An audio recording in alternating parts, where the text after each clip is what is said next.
Hola, bienvenidos a esta exploración visual. Hoy nos vamos a embarcar en un viaje fascinante. Literalmente es una historia de detectives científicos que abarca más de un siglo.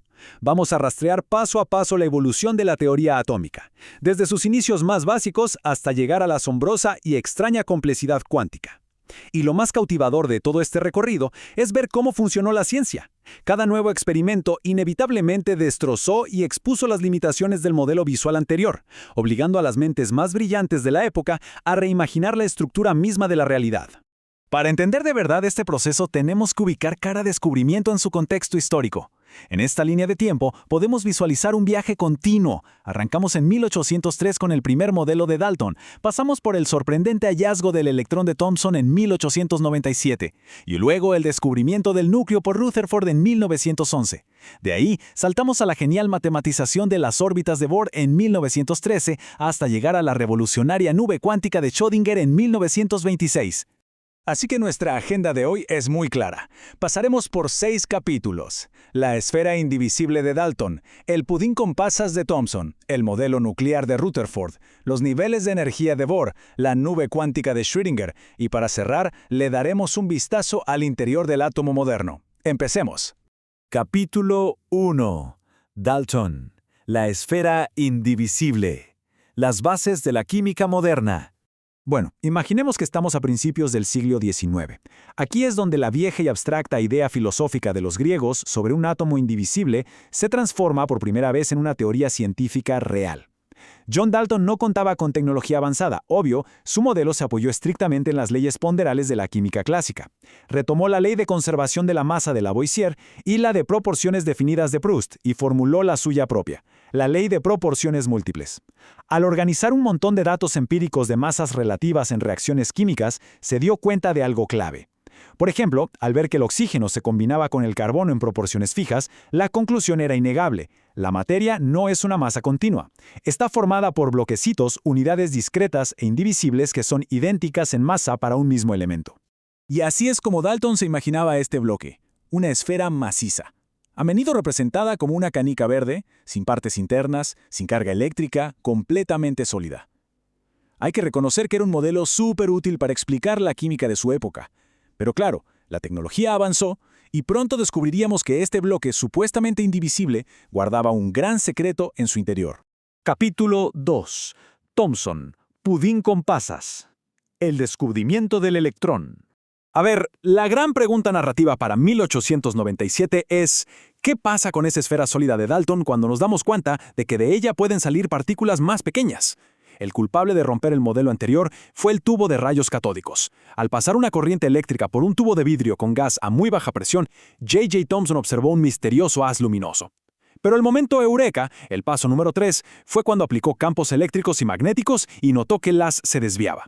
Pudo calcular la relación entre la carga y la masa de este rayo, y resulta que no era simple luz, eran partículas con carga negativa que estaban dentro de todos los átomos. Había descubierto el electrón. Con tremendo hallazgo, la esfera maciza tenía que evolucionar sí o sí. Thomson propuso entonces el famosísimo modelo del pudín con pasas.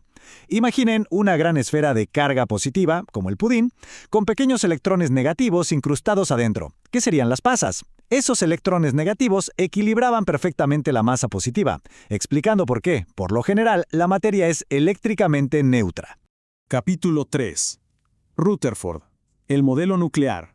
Un universo mayormente vacío. Llegamos a 1911 y Ernest Rutherford se hace una pregunta bastante audaz. ¿Qué tan sólido es realmente este pudín de Thomson? El experimento que diseñó junto a Geiger y Marsden es una belleza. Consistió en bombardear una lámina de oro extremadamente delgada con partículas alfa, que tienen carga positiva. Si Thomson tenía razón, las partículas deberían haber atravesado ese pudín positivo casi sin inmutarse. Al mirar los destellos en la pantalla fluorescente, vieron que sí, la mayoría pasaba de largo. Pero, y aquí viene lo increíble, los datos mostraron que algunas partículas se desviaban bruscamente y unas poquísimas rebotaban hacia atrás. El propio Rutherford dijo que fue como disparar una bala de cañón contra una hoja de papel y verla rebotar. Esos rebotes imposibles redefinieron nuestra percepción de la realidad. La conclusión fue tajante. El átomo no es un pudín sólido. De hecho, es casi todo espacio vacío. Toda esa carga positiva y casi el 100% de la masa no están esparcidas suavemente, sino que están hiperconcentradas en un núcleo central diminuto y extremadamente denso. Visualmente, el modelo ahora nos muestra este núcleo microscópico rodeado por un inmenso espacio vacío, con los electrones girando alrededor en amplias trayectorias circulares. Pero ojo, este avance trajo un dolor de cabeza enorme para la física clásica. Si los electrones están girando libremente alrededor de un núcleo positivo, eventualmente deberían perder energía, caer en espiral y chocar contra el núcleo. O sea, el átomo debería colapsar en fracciones de segundo. Y como sabemos, nosotros y las cosas que nos rodean no colapsamos. Así que claramente, este modelo aún tenía una falla fatal. Capítulo 4. Bohr. Niveles de energía. Cuantizando el átomo. Para salvar el modelo de Rutherford de ese colapso inminente, aparece Niels Bohr en 1913 y trae bajo el brazo un concepto de la física de vanguardia, la cuantización. Bohr encontró la respuesta mirando algo tan simple y complejo a la vez como la luz. Resulta que los espectros atómicos mostraban que los elementos, al calentarse, no emitían luz de cualquier manera, sino en líneas muy precisas y separadas. El hidrógeno, por ejemplo, tenía un espectro con líneas impecablemente definidas. Combinando la idea de Rutherford con la teoría cuántica de Planck, Bohr propuso que los electrones no giran por donde quieren, se mueven en órbitas específicas con una energía fija, y el truco está en que solo absorben o emiten energía luminosa cuando saltan de un nivel permitido a otro, nunca entre medias. Ahora, el modelo de Bohr toma la forma de un pequeño sistema planetario súper ordenado. Vemos el núcleo en el centro, pero las trayectorias de los electrones son círculos concéntricos perfectos. Están ubicados en niveles de energía numerados, n igual a 1, n igual a 2, etc. Mientras un electrón se quede en su propio carril, no pierde energía. Fue un triunfo visual absoluto que explicaba el átomo de hidrógeno a la perfección. Capítulo 5. Schrödinger, la nube cuántica. El fin de las trayectorias definidas. Pero, como siempre en la ciencia, las cosas se complicaron. Al intentar explicar átomos con más electrones, el bonito y ordenado modelo de Bohr se caía a pedazos matemáticamente. Así que en 1926, Erwin Schrödinger llega para cambiar las reglas del juego de forma radical. Es el fin de las certezas. La nueva física nos decía que el electrón tiene una doble personalidad. Se comporta como una partícula, sí, pero también como una onda. Experimentos como el efecto fotoeléctrico de Einstein o la difracción de electrones de Davison y Germer probaron esto sin lugar a dudas. Por lo tanto, un electrón no es una pequeña bolita girando en un riel, no existe una trayectoria definida. Schrödinger creó una compleja ecuación matemática que ya no nos dice exactamente dónde está el electrón en un momento dado, sino que nos dibuja regiones de alta probabilidad, los famosos orbitales. Y esta es la imagen majestuosa con la que cerramos esta era, las nubes electrónicas. Adiós a las órbitas rígidas. Hola a esas hermosas nubes tridimensionales de probabilidad, los orbitales S, P o D. Esa arquitectura borrosa, pero matemáticamente precisa, es lo que en el fondo dicta cómo se organizan los elementos en toda la tabla periódica. Hagamos una pausa rápida para ver todo el panorama. Es increíble notar cómo cada iteración fue la solución directa al problema del modelo anterior. Empezamos analizando masas relativas con Dalton y su esfera maciza.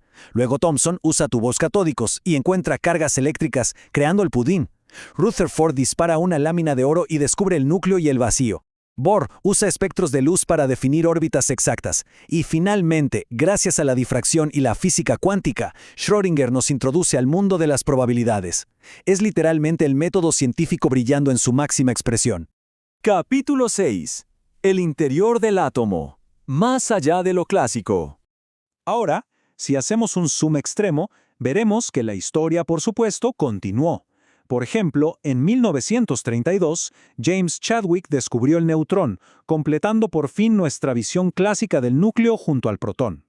Pero si miramos la física moderna actual, el átomo es aún más complejo.